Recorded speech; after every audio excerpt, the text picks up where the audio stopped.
Peace and love. My name is Terrace Martin from Los Angeles, California, and I'm sitting here about to have a cool discussion with KORG. I think the way I came up and was raised in Los Angeles has a lot to do with my sound. The sound I hear in my head is a sound that really don't even sound like music. It sounds like the wind blowing and kids playing outside and cars going up and down the street and, just as much as it sounds like helicopters going across my head or a high-speed police chase or the ice cream truck. I'm trying to make music that's just as important as the air and the environment we live in. A few mentors really stand out to me. Reggie was a teacher at the high school I went to, Lock High. He taught me Kamasi Washington, Thundercat, Tyrese, Ndugu Chancellor, Patrice Rushen, a lot of us. And then Snoop. I spent a lot of my late teenage years and all through my 20s and 30s with Snoop. If I could think of one word to describe both of them, it's versatile. Those two cats kind of shaped my journey to be versatile, to, be able to play all styles of music, different instruments, dealing with keyboards with Reggie Andrews, learning how to really use the keyboards with all the different sounds for record purposes and things like that.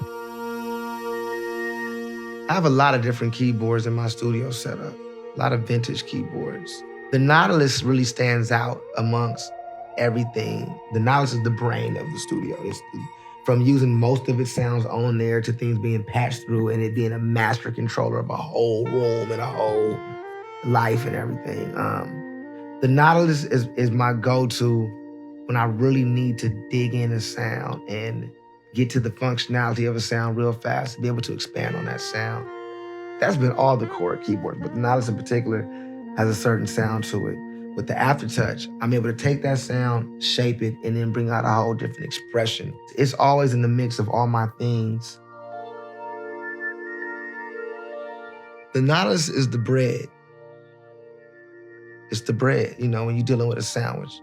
It's the most important thing to the sandwich is the bread, and it's the most powerful thing. It's on the top and the bottom. The bread holds it all together. Without the bread, everything falls out your hand and everything. So I look at the Nautilus like the bread to my studio setup. It literally holds everything together. It's a very easy instrument to talk to other instruments. Being with the USB, with the MIDI, which is putting different sounds into it, I put so many of my drum sounds I've had for 25 years going through different processes, and it works fine. So just being like a team player, but knowing when to break out its ego as well. The Nautilus, whatever sound you hear in your head, it has it on the keyboard. So you could be like, oh, I'm hearing guitar, and just go easy, press a button, and go to guitars.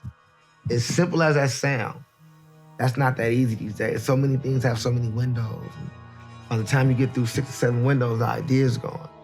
Once the equipment gets in the way of the music and the idea, you should throw it away. So this doesn't get in the way. That's what the Nautilus is. That's how it fits for me. It's that for sure it's there and it's gonna go. It's gonna be powerful. What really drives me to create is having a good time with loved ones and eating good food and just really fellowship. And so much of my music, 100% of it comes out the fellowship.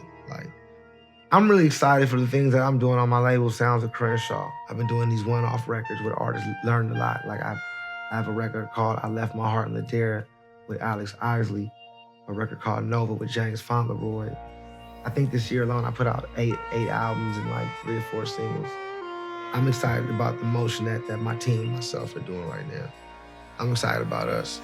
We're just gonna keep doing records and playing Nautilus and just having fun.